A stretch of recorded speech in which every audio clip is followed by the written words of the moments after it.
साथियों नमस्कार।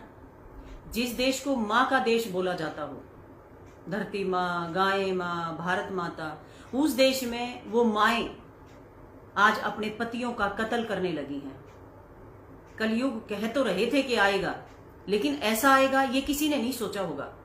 क्या कोई लड़की शादी करके अपने पति की सुपारी दे सकती है? सोनम वाले मामले ने सबको झकझोर के रख दिया। लेकिन मैं एक सवाल करना चाहती हूं, क्या कोई लड़का या लड़की अगर गलत चल रहा है यानी अफेयर में है, तो क्या माँ बाप को पता नहीं होगा? मैं ऐसा नहीं मानती। माँ बाप तो चाल तो बता देगा, बाड़किंग इंजान लाग रहा है। तो ऐसे में क्या सोनम ने जो किया है उसकी जिम्मेदारी उसके माँ बाप की भी नहीं होनी चाहिए? माँ कल देख रही थी, चीख चीख के बोल रही थी कि ऐसा नहीं वैसा नहीं। पहले वो अपनी बेटी की मिलने की खुशियां मना रही थी कि मेरी बेटी मिल गई। क्या उसने एक बार सोचा कि किसी के लड़के को उसने मार दिया महज 7-8 दिन की शादी में? खुद को छूने तक नहीं दिया, पहले बहाने लगाती रही और उसके बाद 3 मस्टंडों को साथ लेके गई। वो उनका खर्चा भी खुद देती रही। कहां से आए उसके पास ये सारा तामझाम, कहां से आया?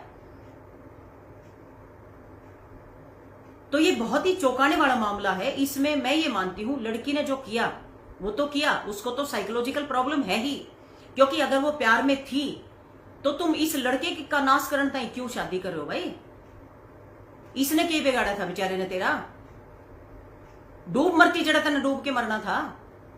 इनके घर का तो नाश ना करती, पाड़ा पोसा छोरे का नाश कर दिया। 1 मिनट लगी तेरी तो। ऐसी कलुटी उस लड़की तो क्या कहूं उसको, क्योंकि उसके करतूत से सारी उन लड़कियों के ऊपर एक सवालिया निशान खड़ा हो गया। जो लड़कियां सारा दिन अपने परिवार को पालती हैं, उनके लिए पता नहीं क्या क्या सेक्रीफाइस करती हैं, उन सब महिलाओं को कटघरे में खड़ा कर दिया इन लोगों ने। दूसरी बात मुस्कान, फिर उसने अफेयर के बाद शादी करी, उस पति से भी क्या दिक्कत होगी? वो मारा और मार के एक ड्रम में, मतलब मारने के बाद 15 टुकड़े करे उस लाश के। 15 टुकड़े मायने रखता है। अपने किसी को मार के उसको 15 टुकड़ों में काटना और एक डिब्बे में डालना और उसके ऊपर फिर सीमेंट मतलब डालना। एक चीज और सोचने की है, देखो ये जो क्राइम पेट्रोल वगैरह चल रहे हैं, पहले आपने देखा पिक्चर में सामूहिक बलात्कार दिखाया करते, सामूहिक बलात्कार लड़कियां के लिए होने लग गया। ये जो क्राइम पेट्रोल जैसे है ना, पति ने मार दो, पत्नी ने मार दो, बेटे ने मार दो, बाप ने मार दो, दादा ने मार दो, दादी ने मार दो, ये जो चल रहा है ना, ये जो सीरियल, सो कॉल्ड सीरियल जो सारा दिन उनके सामने लोग बैठे रहते हैं, उनके ऊपर लगाम लगनी चाहिए। क्या कर रहे हैं लोग जो देख नहीं पा रहे हैं कि क्या तुम परोस रहे हो समाज में, सोसाइटी को क्या दे रहे हो?